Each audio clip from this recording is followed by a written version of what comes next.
नमस्कार, आज की बात में आपका स्वागत है। आज सुप्रीम कोर्ट ने एक ऐतिहासिक फैसला सुनाया और ऐतिहासिक तरीके से सुनाया। आज पहली बार सुप्रीम कोर्ट की कार्रवाई को लोगों ने लाइव देखा। जजेस फैसला सुनाते हुए लाइव दिखाई दिए। सुप्रीम कोर्ट ने कह दिया कि अब पूरे देश में गरीब सवर्णों को नौकरियों में, पढ़ाई लिखाई में 10% आरक्षण मिलेगा। 10% सीटें गरीब सवर्णों के लिए रिजर्व रहेगी। आज सुप्रीम कोर्ट ने गरीब सवर्णों को 10% रिजर्वेशन के सरकार के फैसले को संविधान की भावना के अनुरूप बताया। इस मसले पर 5 जजेस की कॉन्स्टिट्यूशनल बेंच थी, उसने फैसला सुनाया, लेकिन फैसला 3-2 के बहुमत से हुआ। 3 फेवर में थे जज और 2 खिलाफ। जो फेवर में थे उन जजों ने कहा कि गरीब सवर्णों को आरक्षण देना संविधान के प्रोविजंस के खिलाफ नहीं है, जबकि चीफ जस्टिस यू ललित और जस्टिस रविंद्र भट्ट ने कहा गरीब सवर्णों को आरक्षण संविधान की भावना के खिलाफ है। असल में आज चीफ जस्टिस के तौर पर जस्टिस यू ललित का आखिरी वर्किंग डे था।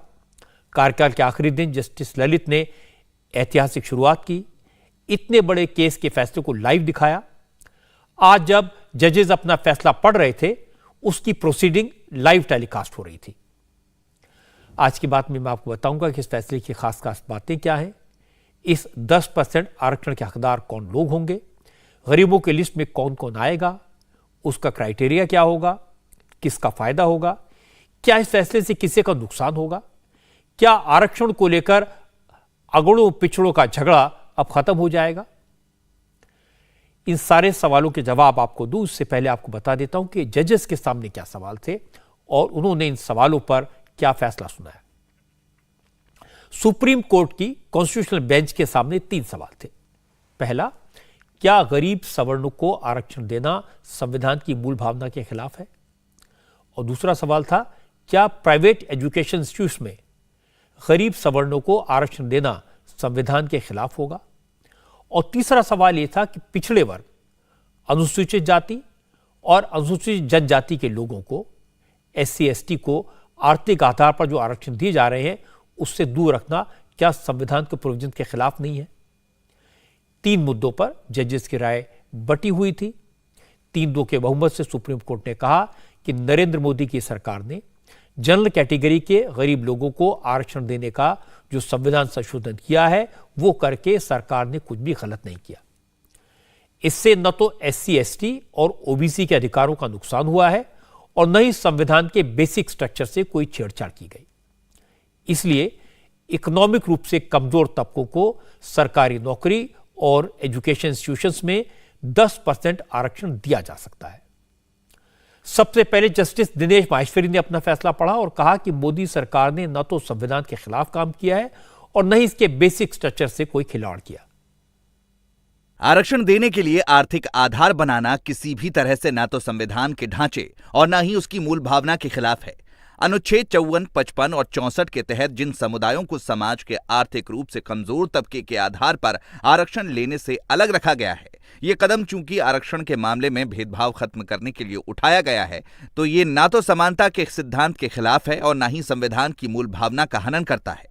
समाज के आर्थिक रूप से कमजोर तबकों को 10% आरक्षण देने का फैसला ना तो संविधान के मूल ढांचे के खिलाफ है और ना ही समाज के कमजोर तबकों को दिए जाने वाले आरक्षण की तय सीमा का उल्लंघन करता है। समाज के सामान्य कमजोर वर्गों को 10% आरक्षण देने और अनुसूचित जातियों को अलग रखने वाला संविधान का 103वां संशोधन संविधान के मूल ढांचे के खिलाफ बिल्कुल भी नहीं है। इसलिए इस मामले से जुड़ी सभी याचिकाएं खारिज की जाती हैं। नरेंद्र मोदी की सरकार ने जनवरी 2019 में जनरल कैटेगरी के गरीब लोगों को सरकारी नौकरी और शिक्षण संस्थाओं में 10% आरक्षण देने का ऐलान किया था। इसके लिए संविधान में संशोधन किया गया क्योंकि सुप्रीम कोर्ट ने अपने एक फैसले में 50% से ज्यादा आरक्षण देने पर रोक लगा रखी है। इसलिए मोदी सरकार ने संविधान में बदलाव किया, आर्थिक रूप से कमजोर जनरल कैटेगरी का एक नया वर्ग बनाया ताकि उन गरीबों को भी आरक्षण दिया जा सके जो न तो SC ST में आते हैं और न किसी OBC कैटेगरी में आते हैं। मोदी सरकार के इस फैसले को बहुत सारे लोगों ने गैर कानूनी बताया, असंवैधानिक बताया।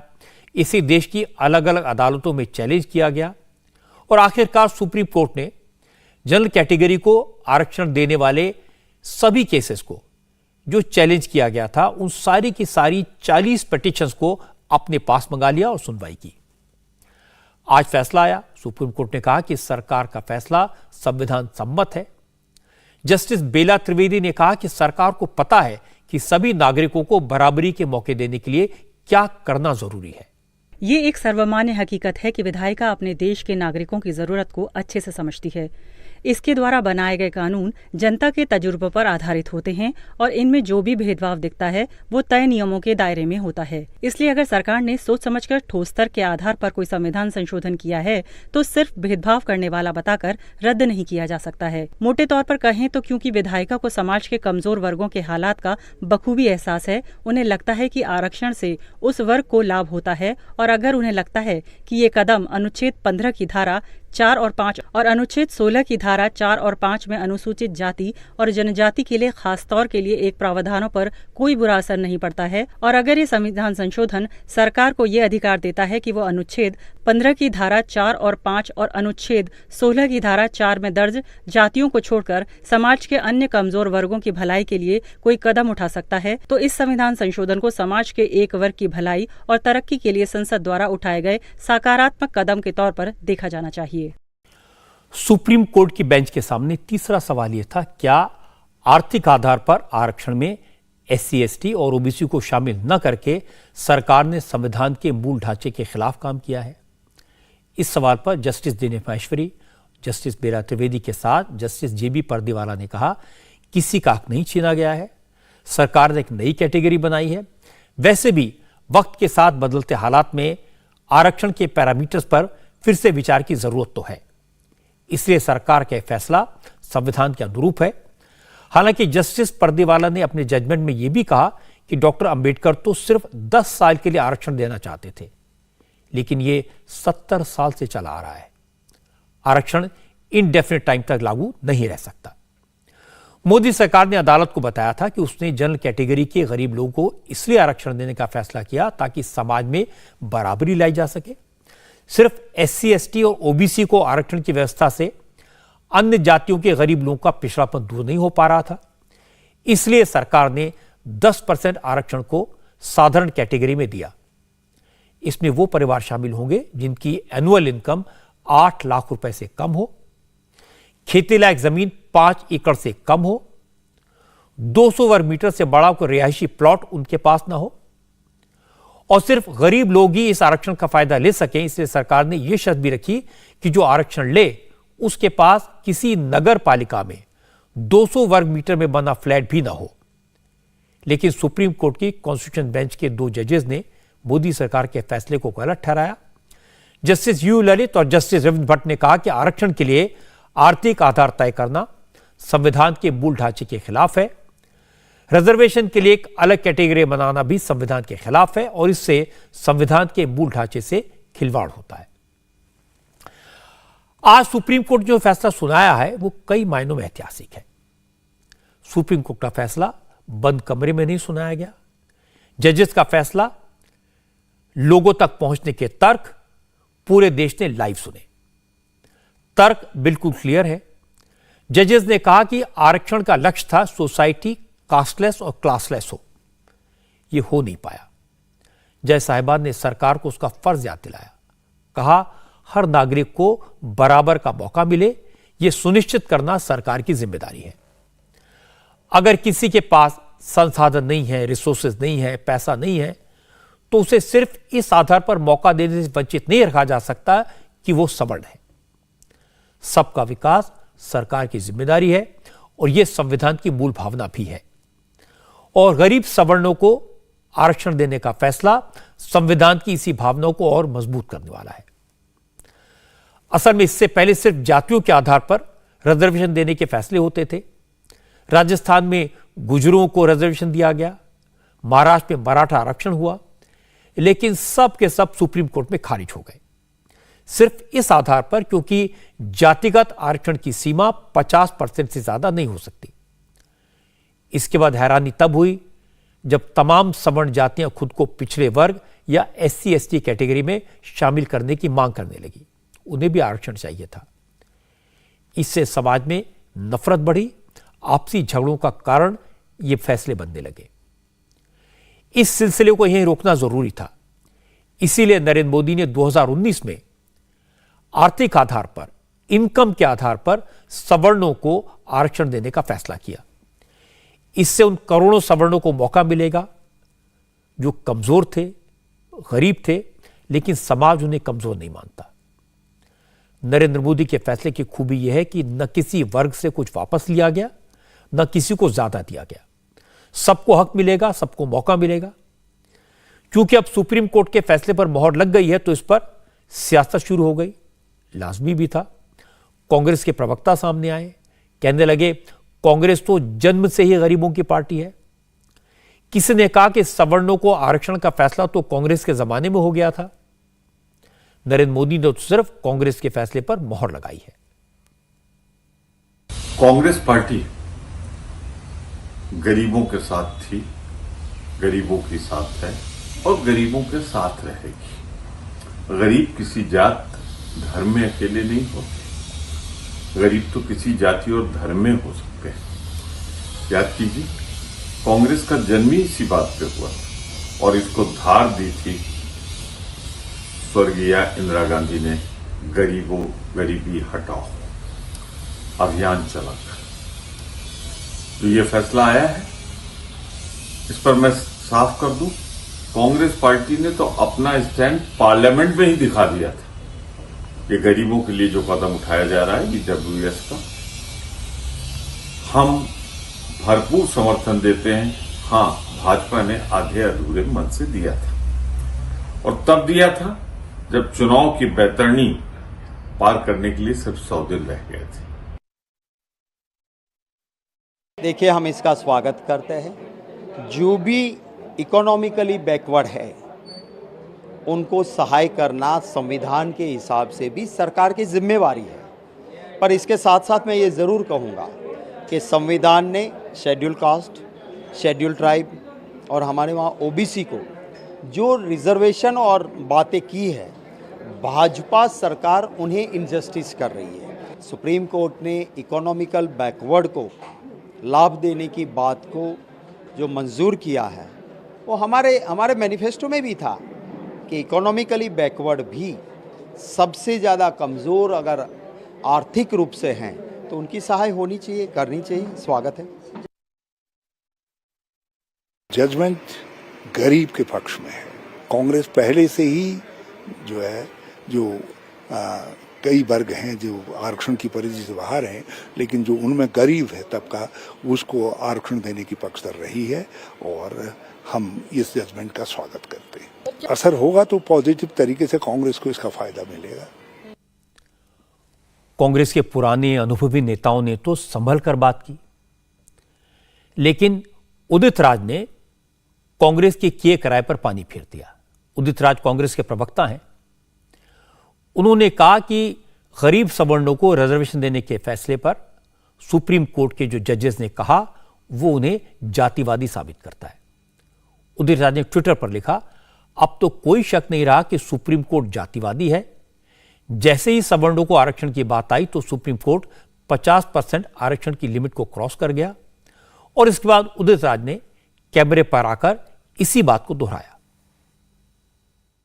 16 दिसंबर 1992 को इंदिरा साहनी जजमेंट आया और उसमें सीलिंग लगा दी गई थी कि 50% का आरक्षण किसी भी स्थिति में क्रॉस नहीं हो सकता, पार नहीं हो सकता। आज कैसे पार हो गया?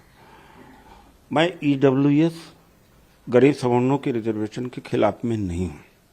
मैं सवाल करता हूं कि 30 साल तक जो स्टैंड सुप्रीम कोर्ट था, आज अचानक बदल कैसे गया जो सवर्णों को रिजर्वेशन देने की बात आ गई? ये सवाल मैं आज करता हूं। अब संविधान की दुहाई दे रहे, 30 साल तक तो इंदिरा साहनी के जजमेंट की दुहाई देते रहे। तो जब SC ST OBC का मैटर आता है तो सुप्रीम कोर्ट कुछ और हो जाता है, जब सवर्णों का मैटर आ जाता है तो सुप्रीम कोर्ट और हो जाता है। उस मानसिकता के ऊपर सवाल कर रहा हूं। जवाब सुप्रीम कोर्ट को देना चाहिए। गॉड नहीं है, देश के लिए अकाउंटेबल है, जनता के लिए अकाउंटेबल है, 85% के लिए अकाउंटेबल है, SC ST OBC के लिए अकाउंटेबल है। ये कोई भगवान नहीं। सुप्रीम कोर्ट के जजेस पर इस तरह से सवाल उठाना, उन्हें जातिवादी कहना किसी भी तरह से जस्टिफाई नहीं माना जा सकता। उत्तरराज के बयान पर बीजेपी के नेता सुधांशु त्रिवेदी ने कांग्रेस को घेरा। सुधांशु त्रिवेदी ने कहा कि एक तरफ तो कांग्रेस सवर्णों को आरक्षण का पूरा क्रेडिट लेना चाहती है, लेकिन इस फैसले के लिए सुप्रीम कोर्ट पर अटैक कर रहे अपने नेता के बयान पर निंदा भी नहीं करती। ये तो कांग्रेस का दोगलापन है। पहली बात तो जो इनके वरिष्ठ नेता और प्रवक्ता ने टिप्पणी की सर्वोच्च न्यायालय पर, उससे इन्होंने खंडन नहीं किया। यह दुख की बात है, वरना इनको कहना चाहिए था कि हम उसकी भर्त्सना करते हैं और वह पार्टी का आधिकारिक बयान नहीं है। चलिए, कोई बात नहीं। उसके बाद इनकी स्थिति इस मुद्दे पे क्या हो गई? कहा भी ना जाए, चुप रहा भी ना जाए। अब ये कह रहे हैं, देखिए अपने मुंह से खुद बोलते हुए अपनी 2 सरकारों का कार्यकाल गिना दिए, तब ये हुआ, तब ये हुआ, तब ये हुआ, और खुद अपने मुंह से क्या बोले? 2010 में रिपोर्ट आ गई थी और 2014 तक आप क्यों बैठे रहे कर सकता? और अगर आ गई थी तो आज आरटीआई का जमाना है जनाब, आप वो रिपोर्ट पब्लिश कर दीजिए कि देखिए फला तारीख को 2010 में आयोग की रिपोर्ट आ गई थी, हमने 2013 में ये पारित कर दिया था। दिखा दीजिए ना। अपना तो कह रहे हैं 9 दिन चले 2.5 कोस, 9 साल में हम चल के वहां तक पहुंचे थे, मगर साहब अब जब मोदी जी ने इसको कर दिया तो साहब हमारे लिए ये हो गया। अब ये समझ लेते हैं कि कांग्रेस के नेता गरीब सवर्णों को आरक्षण क्रेडिट जो ले रहे हैं किस आधार पर ले रहे हैं। कांग्रेस के नेताओं का दावा है कि उनकी पार्टी तो पहले से ही गरीब सवर्णों को आरक्षण देने के पक्ष में थी, उस पर काम कर रही थी। नरेंद्र मोदी ने कांग्रेस के काम पर अपनी मोहर लगा दी। और यह बात सही है कि गरीब सवर्णों को मदद कैसे दी जाए, गरीब सवर्णों की संख्या कितनी है, इसको लेकर जनवरी 2005 में डॉक्टर मनमोहन सिंह की सरकार ने एक कमीशन बनाया था। कमीशन की रिपोर्ट जुलाई 2010 में आ गई थी। कमीशन ने गरीब सवर्णों को आरक्षण देने की सिफारिश की थी, लेकिन 2014 तक कांग्रेस की सरकार कमीशन की रिपोर्ट पर अमल नहीं कर पाई। नरेंद्र मोदी प्रधानमंत्री बने, उन्होंने इस कमीशन की रिपोर्ट पर काम शुरू किया। कहां कहां कानूनी अड़चनें आ सकती हैं, अदालतों में मामलों को कैसे अटकाया जा सकता है, इन सब बातों पर विचार के बाद मोदी सरकार ने 2019 में एक कानून बनाया, बिल लेकर आई। यह बिल पार्लियामेंट में पास हो गया और इसके बाद मामला कोर्ट में पहुंचा। और आज जब अदालत ने फैसला पक्ष में सुनाया तो कांग्रेस के नेता क्रेडिट लेने के लिए आगे आए। लेकिन यह सवाल तो जायज है कि अगर कांग्रेस गरीब सवर्णों को आरक्षण देना चाहती थी तो फिर 2010 में कमीशन की रिपोर्ट आने के बाद 4 साल तक उसकी सिफारिशों पर कोई फैसला क्यों नहीं हुआ? इस सवाल का जवाब कांग्रेस के पास तो नहीं है। यह मुद्दा ऐसा है जिसका कोई विरोध तो नहीं कर रहा, लेकिन किंतु परंतु लगाने वाले अभी भी बाकी हैं। जब मोदी सरकार ने जनरल कैटेगरी के गरीबों को 10% आरक्षण देने का बिल पार्लियामेंट में रखा था तो लालू यादव की आरजेडी ने इसका खुलकर विरोध किया था। उस वक्त आरजेडी ने कहा था कि इस फैसले से पिछड़ों और SC/ST वर्ग का हक मारा जाएगा। लेकिन आज आरजेडी सुप्रीम कोर्ट के फैसले को स्वीकार करती नजर आई। पार्टी के प्रवक्ता मनोज झा ने कहा, इस मुद्दे पर तो सुप्रीम कोर्ट के जजों की राय भी एक नहीं है, लेकिन अब अदालत ने फैसला कर दिया है तो क्या कहा जाए। हाँ या ना में इन चीजों की विवेचना नहीं होगी। इसे स्प्लिट वर्डिक्ट की इतिहास विवेचना करता है। 3-2 का फैसला है और उस फैसले से पहले उस बहस को आप देखिए जो राष्ट्रीय जनता दल की ओर से हमने सदन में रखा था। हमने कहा था कि वैज्ञानिक आधार ढूंढिए। जैसे आपको मैं एक छोटा उदाहरण दूं, मंडल कमीशन आया ना, कई वॉल्यूम्स आए, डेटाबेस था। EWS के केस में आपने डेटाबेस नहीं जनरेट किया क्योंकि उसमें मेहनत लगती, आप मेहनत नहीं करना चाहते थे। फौरी तौर पर आप ऐसी कोशिश में लगे हुए थे कि आनन फानन में व्हाट्सएप फॉरवर्ड पे हम ये काम कर लें।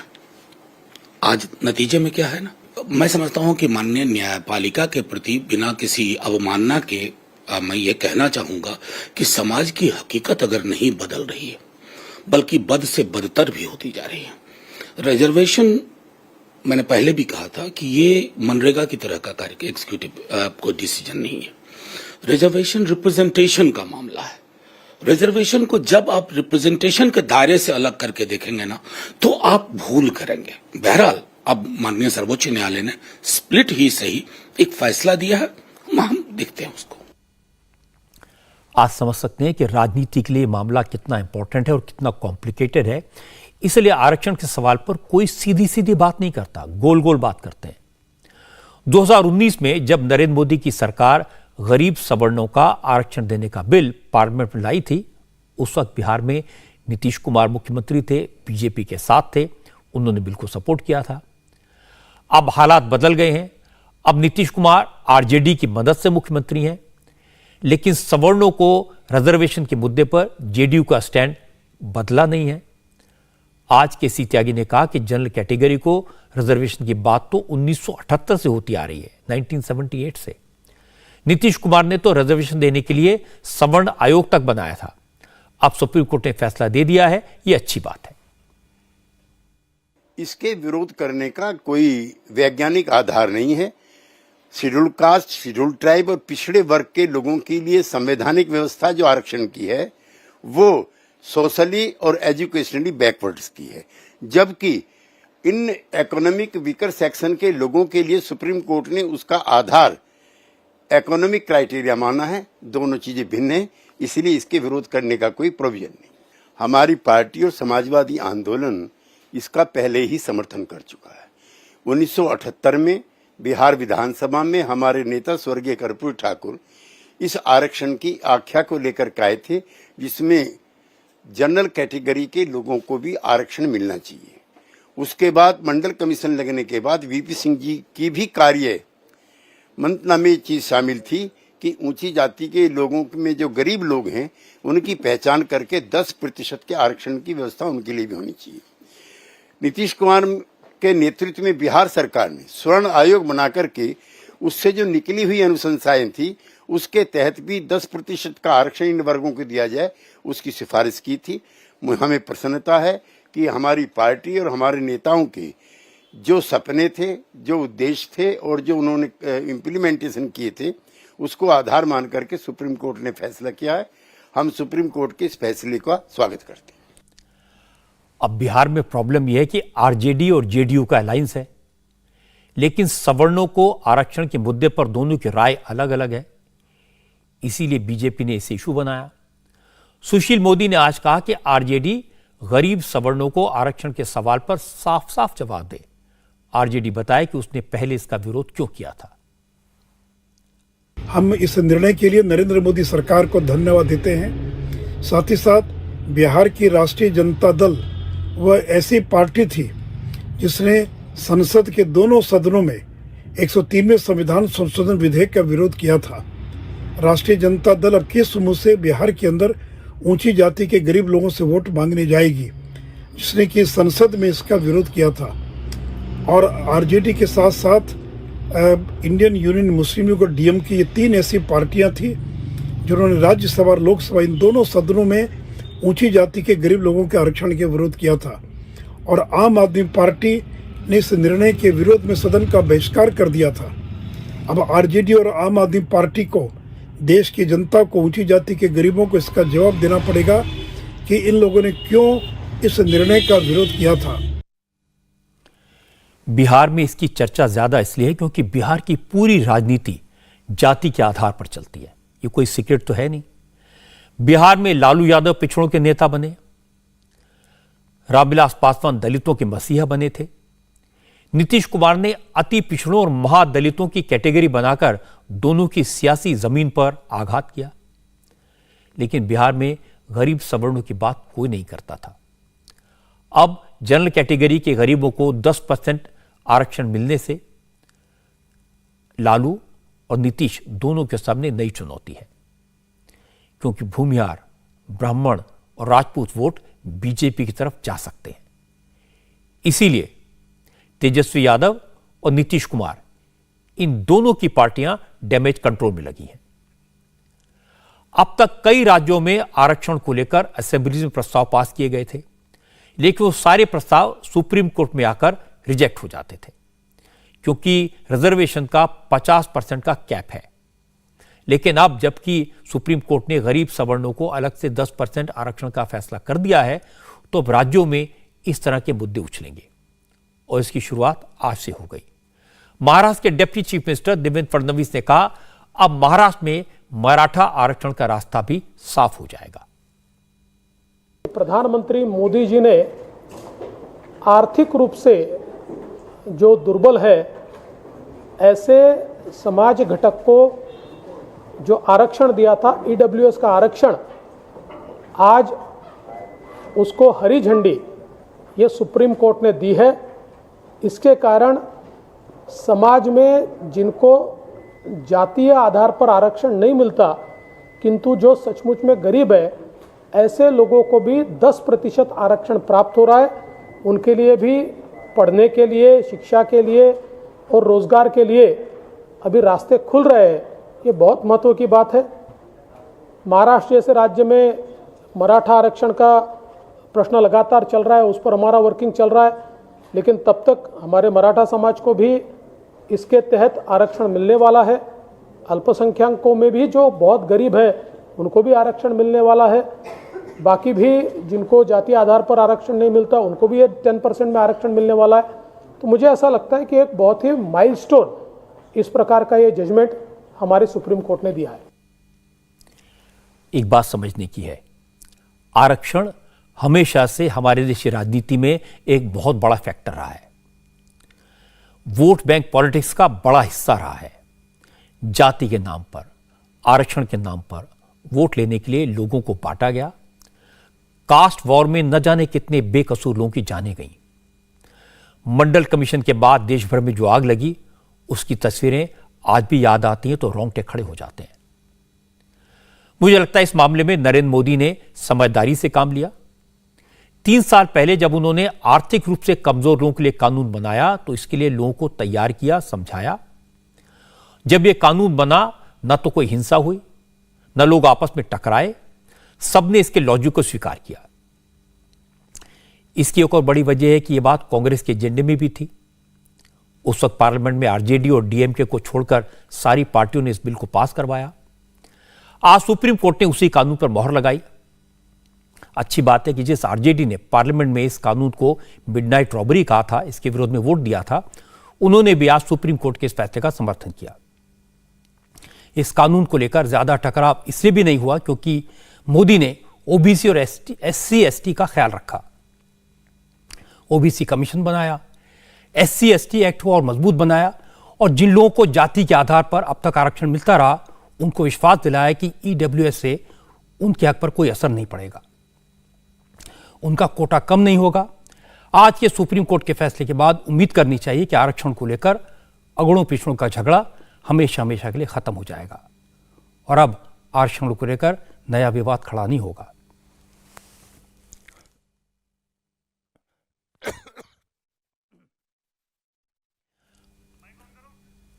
हालांकि आज जजेस ने कहा कि आरक्षण परमानेंट व्यवस्था नहीं थी, यह हमेशा के लिए नहीं था। अब यह कब तक रहेगा इसका जवाब न जज साहिबान के पास है, न नेताओं के पास, न सरकारों के पास, क्योंकि मामला सियासी है और सियासी मजबूरियों के कारण नेताओं और पार्टियों के स्टैंड बदलते रहते हैं। जैसे अब भी लाया तो केजरीवाल कुछ और कह रहे हैं, लेकिन अब खामोश है, कुछ बोलेंगे नहीं क्योंकि गुजरात में इलेक्शन है। और अब केजरीवाल का जोर गुजरात में खुद को प्रोग्रेसिव, नई सोच वाला, पढ़ा लिखा और ईमानदार लीडर साबित करने पर है। केजरीवाल आज गुजरात में जमकर मेहनत कर रहे थे, गली गली घूम रहे हैं, रोड शो कर रहे हैं। कल राजकोट में थे, आज अहमदाबाद में रोड शो किया।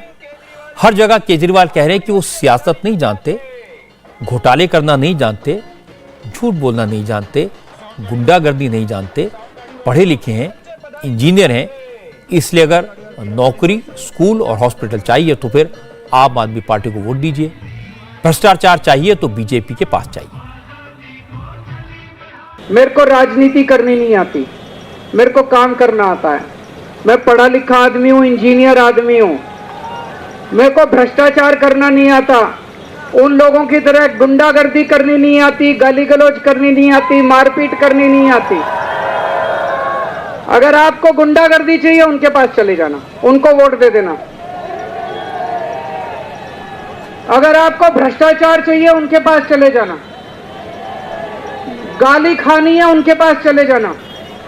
राजनीति चाहिए उनके पास चले जाना, अपने बच्चों के लिए स्कूल बनवाने हैं मेरे पास आ जाना, मैं आपके बच्चों के लिए स्कूल बनवा दूंगा। अपने परिवार के लिए अस्पताल बनवाने हैं मेरे पास आ जाना, आपके परिवार के लिए अस्पताल बनवा दूंगा, सड़कें बनवा दूंगा, बिजली मुफ्त कर दूंगा, पानी का इंतजाम कर दूंगा। ये सब करना आता है मेरे को, पढ़ा लिखा आदमी हूं, इंजीनियर हूं। अब केजरीवाल की बात मैंने आपको सुनवाई, वो खुद को ईमानदारी का चैंपियन बता रहे हैं, कट्टर ईमानदारी का सर्टिफिकेट दे रहे हैं। लेकिन आज केजरीवाल के लिए मुसीबत पैदा करने वाली 3 खबरें एक साथ आई। गुजरात में केजरीवाल ने ईमानदारी का दावा किया तो उनके पुराने साथी इंद्रनील राजगुरु ने कह दिया कि केजरीवाल झूठ बोल रहे हैं। उन्होंने कहा कि केजरीवाल सबसे बड़े झूठे हैं। असल में इंद्रनील राजगुरु गुजरात में केजरीवाल की पार्टी के बड़े नेता रहे हैं। केजरीवाल उन्हीं के यहां रुकते थे। इंद्रनील राजगुरु ने दावा किया कि केजरीवाल चुनाव प्रचार में 2 नंबर के पैसे का इस्तेमाल कर रहे हैं। इंद्रनील राजगुरु ने खुलासा किया कि 1 महीने पहले 1 अक्टूबर को केजरीवाल और भगवंत मान का एक चार्टर प्लेन माननीय श्री अरविंद केजरीवाल जी अपनी वच्चे पधारी चुक्या छे। साउंड गाड़ी रोको, साउंड गाड़ी रोको, वच्चे पधारी चुक्या छे। साउंड गाड़ी और मीडिया गाड़ी साइड साथ साथ लगेगी। रोको। इंद्रनील राजगुरु कह रहे हैं कि जो कैश उन्होंने इस्तेमाल किया वो कैश केजरीवाल लेकर आए थे और उनके घर पर ही रखा गया था। राजगुरु ने यह भी आरोप लगाया कि आंगड़ियों के जरिए भी दिल्ली से पैसे गुजरात लाए जा रहे हैं। अक्टूबर को दोनों सीएम आए थे। मैंने मेरे यहाँ ही रुके थे। मेरी नजर गई, कुछ था, मैंने पूछा तो बोलते हैं आ गया। क्या पैसे थे? हाथ से बिल्कुल पैसे थे।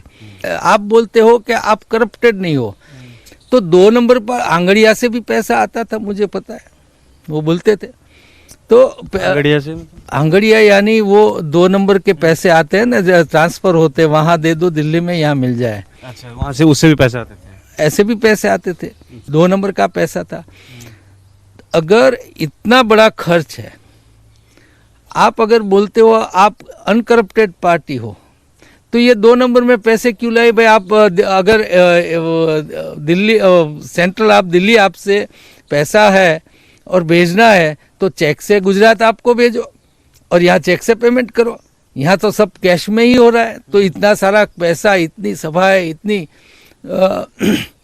तो वो खर्च का पैसा, ये बोलते वो अनकरप्टेड है, तो मैं मानने के लिए वो तैयार नहीं था। अब इंद्रनील राजगुरु की थोड़ी बैकग्राउंड आपको बता देता हूं। इंद्रनील राजगुरु राजकोट से कांग्रेस के एमएलए थे। पिछली बार विजय रूपाणी के खिलाफ चुनाव लड़े थे लेकिन हार गए। इंद्रनील राजगुरु गुजरात के सबसे संपन्न नेताओं में हैं। उनके पास डिक्लेयर्ड प्रॉपर्टी 141 करोड़ की है। इंद्रनील राजगुरु को केजरीवाल के दावे पसंद आ गए, दोस्ती हो गई। अप्रैल में वो कांग्रेस छोड़कर आम आदमी पार्टी में शामिल हो गए। लेकिन इंद्रनील राजगुरु का कहना है कि केजरीवाल ने उन्हें सिर्फ इसलिए अपनी पार्टी में लिया क्योंकि उनके पास पैसा था। केजरीवाल उनसे पैसा ऐंठने की जुगाड़ में रहते थे। राजगुरु ने कहा कि उन्होंने सारी हकीकत देख ली, इसलिए समझ गए, अपने कदम पीछे खींच लिए। इंद्रनील राजगुरु का दावा है कि केजरीवाल कुछ यूट्यूबर्स और सोशल मीडिया इन्फ्लुएंसर को पैसे देकर अपनी पार्टी के पक्ष में माहौल दिखाने की कोशिश कर रहे हैं। भाड़े की भीड़ लाकर रोड शो करते हैं और फिर कहते हैं कि गुजरात में आम आदमी पार्टी का सपोर्ट बेस बढ़ रहा है। एक एक सभा में 1-1.5 करोड़ रुपया खर्च होता है। इतना काट दिया, कितना बड़ा खर्च है पूरे गुजरात में। उसके ऊपर जो टोपिया, ये वो मीडिया बहुत खर्च सारे होते। राघव चड्ढा जी के साथ मुझे भेजा था। हमारी 3 दिन में 4 सभाएं थी और उसमें से 3 में राघव जी नहीं आए क्योंकि वहाँ लोग इकट्ठा नहीं हुए थे। अरविंद जी आते हैं तो सारा कार्यक्रम बंद करके सब जिलों से आदमी को वहाँ बुला लेते हैं और दिखावा करते हैं, लोकल कोई होता ही नहीं है। लेकिन ये इसमें जो बाहर से लीडर्स आए, यहाँ के लीडर्स की हर विधानसभा में एक मीटिंग रखो, ऐसा काम चालू किया तो कोई भी मीटिंग में 500 से ज़्यादा लोग नहीं होते थे, उनके जीतने का सवाल ही नहीं है। पैसे को लेकर इंद्रनील राजगुरु ने जो बात कही वो गंभीर है और इसकी रेलेवेंस इसलिए ज्यादा है क्योंकि इंद्रनील राजगुरु ने गुजरात में अरविंद केजरीवाल का प्रभाव बढ़ाया था, कुछ इलाकों में उनकी एंट्री करवाई थी। उन्हें पूरी उम्मीद थी कि उन्हें मुख्यमंत्री का उम्मीदवार बनाया जाएगा। इंद्रनील पैसे वाले हैं, रसूखदार हैं। अब केजरीवाल का साथ उन्होंने छोड़ दिया, लेकिन केजरीवाल के लिए कोई नई प्रॉब्लम नहीं है, लोग उनका साथ छोड़ते रहते हैं। उत्तराखंड में हमने देखा, गोवा में देखा, जिसको वो पार्टी का लीडर बनाते हैं वो ऐन मौके पर छोड़ देता है। फिर नए आरोप सामने आते हैं। एक जमाने में प्रशांत भूषण और योगेंद्र यादव अरविंद केजरीवाल के खासम खास थे, आजकल वो राहुल गांधी के साथ पदयात्रा करते नजर आ रहे हैं। पंजाब के चुनाव में केजरीवाल के पुराने साथी कुमार विश्वास ने केजरीवाल पर खालिस्तानियों से संबंध रखने का आरोप लगाया था। अब इंद्रनील राजगुरु जो कह रहे हैं उसका जवाब देना केजरीवाल के लिए थोड़ा मुश्किल होगा। जेल में बंद ठग सुकेश चंद्रशेखर ने भी आज केजरीवाल पर गंभीर इल्जाम लगाया। सुकेश चंद्रशेखर ने दिल्ली के एलजी को चिट्ठी लिखकर आरोप लगाया कि जेल मंत्री सत्येंद्र जैन और तिहाड़ जेल के फॉर्मर डीजी संदीप गोयल उन्हें धमकियां दे रहे हैं। एलजी को लिखी चिट्ठी में सुकेश चंद्रशेखर ने आज दावा किया कि अरविंद केजरीवाल ने 2016 में उनसे 50 करोड़ रुपए मांगे थे। सुकेश चंद्रशेखर ने कहा कि उसने असोला में दिल्ली के ट्रांसपोर्ट मिनिस्टर कैलाश गहलोत के फार्म हाउस में 50 करोड़ रुपए का पेमेंट किया था। सुकेश चंद्रशेखर ने उस पेट्रोल पंप का पता बताया और उस गाड़ी का नंबर भी लिखा जिसमें उसने तिहाड़ जेल के उस वक्त के डीजी के लिए 12.5 करोड़ का पेमेंट किया था। सुकेश चंद्रशेखर का दावा है कि वो अपने इल्जामात को साबित करने के लिए पूरे सबूत देगा।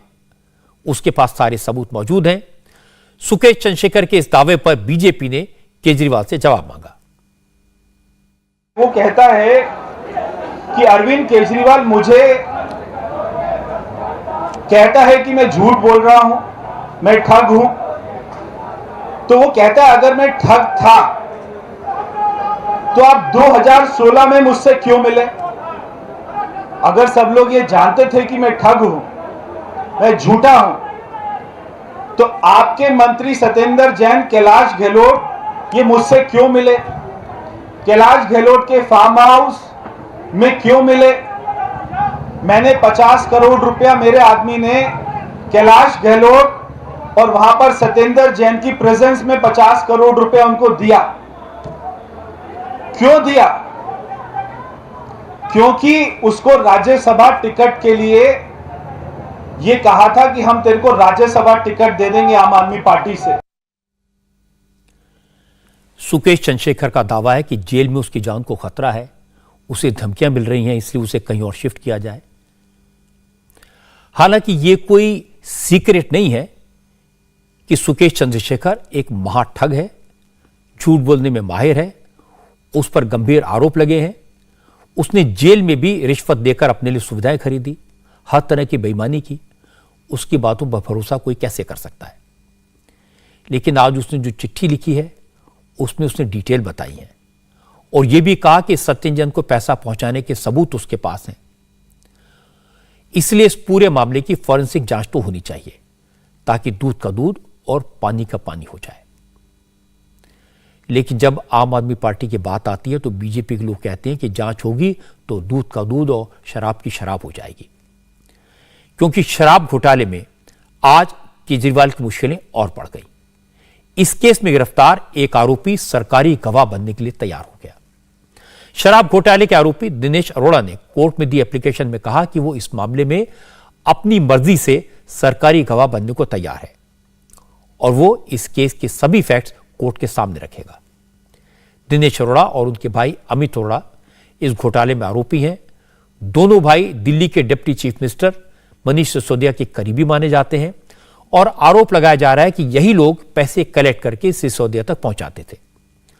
शराब घोटाले को लेकर जो एफआईआर फाइल की गई है उसमें दोनों के नाम हैं। जांच में सहयोग के आधार पर ही दिनेश अरोड़ा को कुछ दिन पहले जमानत मिली थी, जिसके बाद उसने सरकारी गवाह बनने की मंजूरी मांगी। कोर्ट ने उससे पूछा कि सरकारी गवाह बनने के लिए उस पर किसी तरह का दबाव तो नहीं है। इस पर दिनेश अरोड़ा ने कहा कि वो अपनी मर्जी से सरकारी गवाह बन रहा है। अब राउज एवेन्यू कोर्ट 14 नवंबर को इस पर सुनवाई करेगी। दिल्ली में शराब घोटाले को लेकर मनीष सिसोदिया और आम आदमी पार्टी पर गंभीर आरोप लगे। सीबीआई ने अपनी एफआईआर में मनीष सिसोदिया को आरोपी नंबर 1 बनाया और फिर उसके बाद शराब घोटाले को लेकर स्टिंग ऑपरेशन सामने आया। लेकिन पिछले 3 महीनों से शराब घोटाले को लेकर केजरीवाल की पार्टी के नेताओं ने कोई सीधा डायरेक्ट जवाब नहीं दिया, कोई सफाई नहीं दी। जब जब उनसे सवाल पूछा जाता है तो वो इसे राजनीति से जोड़ देते हैं और केजरीवाल समेत उनकी पार्टी के सारे नेता यही कहते सुनाई देते हैं कि शराब घोटाले के आरोप इसलिए लग रहे हैं क्योंकि गुजरात में चुनाव है, बीजेपी उससे घबरा गई है।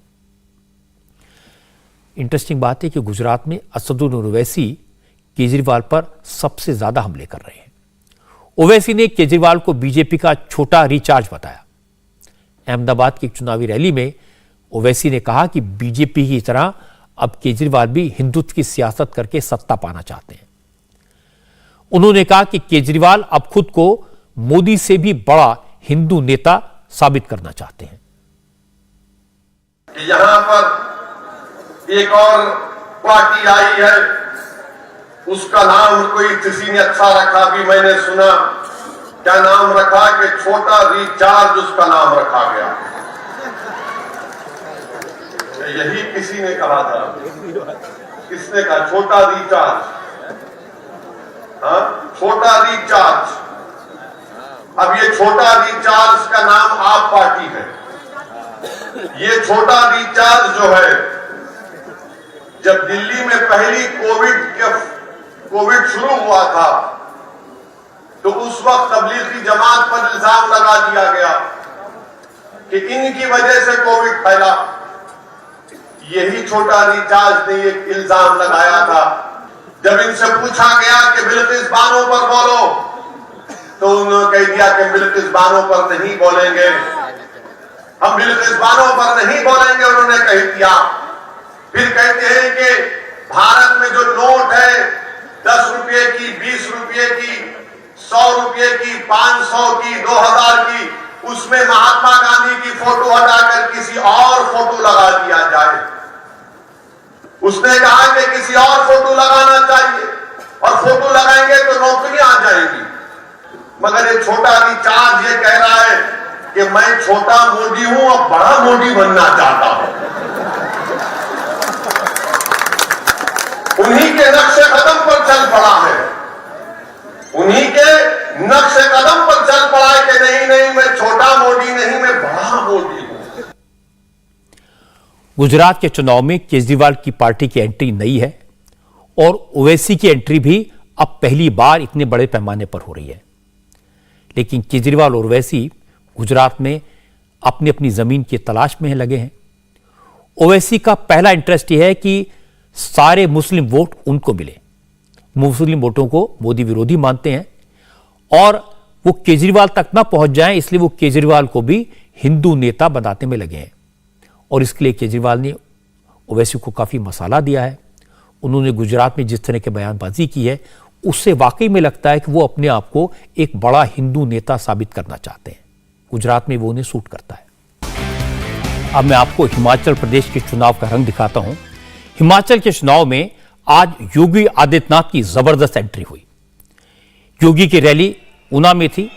इस रैली में योगी ने कहा कि कांग्रेस के नेताओं पर यकीन न करना, क्योंकि जब भी देश किसी मुसीबत में होता है तो कांग्रेस के भाई बहन विदेश भाग जाते हैं। कांग्रेस का साथ देने का मतलब सुरक्षा के साथ खिलवाड़। कांग्रेस का साथ देने का मतलब विकास में बैरियर बनना। कांग्रेस का साथ देने का मतलब माफिया प्रवृत्ति के तत्वों को पुनः पनपाने का कार्य करना। और मैं तो आप सबसे अपील करूंगा, ये माफिया इस समय बौखलाए हुए हैं, उत्तर प्रदेश देश की आबादी का सबसे बड़ा राज्य है और वहां पर हम लोगों ने जो कार्रवाई प्रारंभ की, सब भाग भाग करके ठिकाना ढूंढ रहे हैं। थोड़ी सी चूक हुई नहीं, वे यहां की शांति को भंग करेंगे। उत्तर प्रदेश में तो हम बहुत कायदे से निपट रहे हैं उन लोगों से। आपने देखा होगा, जब भी देश में संकट आता है, दोनों भाई बहन देश छोड़ करके चले जाते हैं। आपने बताओ, दोनों भाई बहन को कभी देश के अंदर, देश के किसी संकट में देखा है क्या? कोरोना कालखंड में कहीं सेवा करते हुए देखा है क्या? कहीं किसी महत्वपूर्ण राष्ट्रीय मुद्दे पर कभी देश के साथ खड़े होते हुए देखा है क्या? योगी आदित्यनाथ ने हिमाचल की रैली में धारा 370 और राम मंदिर के मुद्दे पर भी कांग्रेस को घेरा। योगी ने कहा, जो काम कांग्रेस 55 साल के शासन में नहीं कर पाई, वो मोदी जी ने करके दिखा दिया। कांग्रेस की सरकार होती तो क्या कश्मीर से धारा 370 हट पाती? और कांग्रेस की सरकार होती तो क्या अयोध्या में भगवान राम का भव्य मंदिर का निर्माण हो पाता? भाइयों बहनों, इन्होंने 55 वर्षों तक देश पे शासन किया, कभी इस कार्य की ओर सोचा भी नहीं। हमने जो कहा वो करके दिखाया। मोदी जी ने जो कहा सो करके दिखाया। नया भारत हम सबके सामने है। आतंकवाद समाप्त, देश के अंदर अलगाववाद समाप्त, नक्सलवाद अंतिम श्वास गिन रहा है। कोई चुनौती नहीं आज के दिन पर। अब हमें दुनिया की सबसे बड़ी अर्थव्यवस्था बन करके भारत के अपने नौजवानों के जीवन में परिवर्तन करके उनके हाथों को रोजगार देने के बड़े अभियान को अपने इस देश को आगे बढ़ाना है। हिमाचल में बीजेपी का मुकाबला सीधे सीधे कांग्रेस से है, इसीलिए योगी का कांग्रेस पर इतना बड़ा हमला था। अब मैं आपको कांग्रेस का पक्ष सुनवाता हूं। आज ऊना में ही प्रियंका गांधी की रैली थी। प्रियंका ने कहा कि बीजेपी के डबल इंजन पर भरोसा न करना, क्योंकि बीजेपी उद्योगपतियों के इंजन में तेल भरवाती है।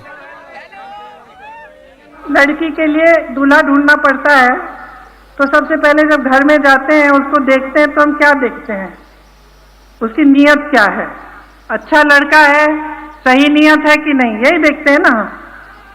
तो इसी तरह से अपने नेताओं में और जितने भी राजनीतिक दल हैं, उनमें पहले नीयत देखिए। नीयत क्या है? जिस तरह से हमारे सिद्धांत सेवा और समर्पण के हैं, उसी तरह से आज भाजपा का एक ही सिद्धांत है, सत्ता में रहना। बस किसी भी हालत में कैसे भी सत्ता में रहना, यही है। अगर ये आपको रोजगार नहीं दे सकते, आपका भविष्य नहीं बना सकते, यहाँ बैठे नौजवानों की मदद नहीं कर सके, इनको विकसित नहीं कर सकते, सड़कें नहीं बनाएंगे, ओपीएस नहीं दिलवा सकते, महंगाई घटा नहीं सकते, तो फिर किस काम के हैं? किस काम के हैं बताइए? फिर इनकी फोटो पोस्टर पे छाप लीजिए, वोट कांग्रेस को दीजिए और खदेड़ दीजिए इनको। कौन तय कर रहा है फसल का दाम? बड़े बड़े उद्योगपति। मैंने कहा, सारा देश का तेल उनके इंजन में जा रहा है। रोजगार कहाँ से आते हैं? जो पीएसयू थे, जिससे तमाम रोजगार मिलता था, किसको बेच दिए? अपने बड़े बड़े उद्योगपति मित्रों को। हिमाचल में परंपरा यह रही है कि एक बार बीजेपी की सरकार आती है, दूसरी बार कांग्रेस की, फिर बीजेपी की, फिर कांग्रेस की। अब बीजेपी के लोग हिमाचल की जनता से कह रहे हैं कि इस बार इस रिवाज को बदल दो, और कांग्रेस कह रही है कि रिवाज को बदलने की जरूरत नहीं है, क्योंकि जब सरकारें बदलती हैं तो नेता कंट्रोल में रहते हैं। और जाहिर है कि कांग्रेस के नेता इसलिए परेशान हैं क्योंकि उनके बड़े प्रचारक राहुल गांधी ने अब तक हिमाचल का रुख नहीं किया है। आज श्री गुरु नानक देव की 553वीं जयंती है। इस मौके पर देश भर में कार्यक्रम हो रहे हैं, गुरुद्वारों को सजाया गया है। दिल्ली में श्री गुरु नानक देव की जयंती के समारोह में आज प्रधानमंत्री नरेंद्र मोदी शामिल हुए। प्रधानमंत्री ने गुरु ग्रंथ साहब के सामने माथा टेका। गुरु नानक की जयंती की पूर्व संध्या पर अल्पसंख्यक आयोग के चेयरमैन इकबाल सिंह लालपुरा के घर पर यह आयोजन रखा गया था। प्रधानमंत्री मोदी ने अरदास की। कर कृपा तेरे गुण गावां, नानक नाम जपत सुख पावां। गुरु नानक देव की जयंती कल है। गुरुपूरब कल मनाया जाएगा पूरे देश में बड़े उत्साह से। आज उसकी पूर्व संध्या थी। अब मैं आपको पाकिस्तान का हाल बता देता हूं। पाकिस्तान में इमरान खान पर जब से हमला हुआ है, लगातार सियासी ड्रामा जारी है। जिस इलाके में हमला हुआ वहां इमरान खान की अपनी पार्टी की सरकार है। इसके बावजूद 4 दिन तक इस हमले की एफआईआर दर्ज नहीं हो पाई। आज पाकिस्तान के सुप्रीम कोर्ट ने पंजाब सूबे की सरकार को हुक्म दिया कि 24 घंटे में इमरान खान पर हमले की एफआईआर दर्ज की जाए। मसला यह है कि इमरान खान पाकिस्तान के वजीर आजम शहबाज शरीफ, होम मिनिस्टर राना सनाउल्लाह और आईएसआई के officer major general Faisal Naseer पर एफआईआर कराना चाहते हैं। लेकिन इमरान खान के सियासी पार्टनर पंजाब सूबे के चीफ मिनिस्टर परवेज इलाही ने कहा कि वो आईएसआई के अफसर का नाम एफआईआर में नहीं डाल सकते। इस चक्कर में पंजाब पुलिस की आईजी ने इस्तीफा भी दे दिया। लेकिन इमरान खान मेजर जनरल फैसल के खिलाफ एफआईआर दर्ज कराने पर अड़े हुए हैं। उनके सपोर्टर पूरे देश में प्रोटेस्ट कर रहे हैं। कल हॉस्पिटल से छुट्टी मिलने के बाद इमरान खान अपने घर पहुंच गए। उन्होंने ऐलान किया था कि मंगलवार से शाह महमूद कुरैशी की अगुवाई में लॉन्ग मार्च फिर से शुरू होगा। लेकिन आज शाह महमूद कुरैशी सामने आए। उन्होंने कहा कि पहली प्रायोरिटी एफआईआर है, इसलिए लॉन्ग मार्च अब गुरुवार से यानी बृहस्पतिवार से शुरू होगा। नई सूरत हाल ये है कि 72 घंटे गुजरने के बावजूद एफआईआर दर्ज नहीं हुई थी। सुप्रीम कोर्ट के चीफ जस्टिस साहब ने इंटरवीन किया है और हुक्म सादर फरमाया है कि 24 घंटों के अंदर एफआईआर दर्ज की जाए। हम इस नतीजे पे पहुंचे हैं कि हमारी इस वक्त इमीडिएट अटेंशन जो है वो एफआईआर है कि एफआईआर किस करवट बैठती है। उसको सामने रखते हुए फैसला हुआ है कि जो हमारा लॉन्ग मार्च, जिसका अभी थोड़ी देर पहले हमने ऐलान किया था कि वजीराबाद से कल रवाना होगा, अब उसको हम पोस्टपोन कर रहे हैं और अब ये लॉन्ग मार्च शुरू होगा बरोज़ जुमेरात बवक्त 2 बजे बमकाम वजीराबाद, जहां ये वाकया रूनुमा हुआ था। दूसरी तरफ इमरान खान के सियासी विरोधी उन पर हुए हमले को ड्रामा बताने में लगे हुए हैं। वो पूछ रहे हैं कि इमरान खान को कौन सी 4 गोलियां लगी थी कि वो अगले ही दिन प्रेस कॉन्फ्रेंस करने लगे। शहबाज शरीफ की सरकार में सपोर्ट करने वाले मौलाना फजल रहमान ने कहा, अभी तक यही नहीं मालूम कि इमरान खान को कितनी गोलियां लगी, कौन सी गोलियां लगी, तो एफआईआर दर्ज कैसे की जाए। जब पहली खबर आई तो हम सब लोग परेशान हुए। हमने हमदर्दी का भी इजहार किया, लेकिन जो वक्त गुजरता गया इस वाक़े से लम्हा बलम्हा एक एक झूठ फूटता रहा। गोली 1 लगी है, 2 लगी हैं, 3 लगी हैं, 4 लगी हैं,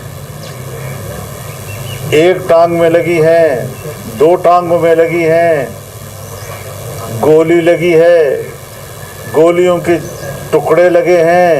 ये गोलियों के टुकड़े जो है वो मुझे नहीं, बम का टुकड़ा तो होता है, गोली का टुकड़ा नहीं होता। कि पहले तो इस पर जेआईटी होनी चाहिए कि उसने झूठ क्यों बोला, पहले इस पर जेआईटी होनी चाहिए कि उसने झूठा खत क्यों लहराया था। लॉन्ग मार्च नाकाम हो चुका है, ठुस हो चुका है, अब दोबारा तश्कील नहीं दिया जा सकता। और मैं अपनी हुकूमत को और वजीर आज़म पाकिस्तान को कहना चाहता हूँ कि किसी तरीके से कोई नरमी नहीं दिखानी, डट जाना है। मौलाना फजल रहमान यहां तक कह रहे थे कि एक्टिंग के मामले में इमरान खान ने शाहरुख खान और सलमान खान को भी पीछे छोड़ दिया। खान साहब को सियासत छोड़कर सिनेमा ज्वाइन कर लेना चाहिए। इंडिया टीवी हर वक्त हर जगह डाउनलोड करने के लिए सर्च करें India TV news Google play store या ऐप स्टोर पर।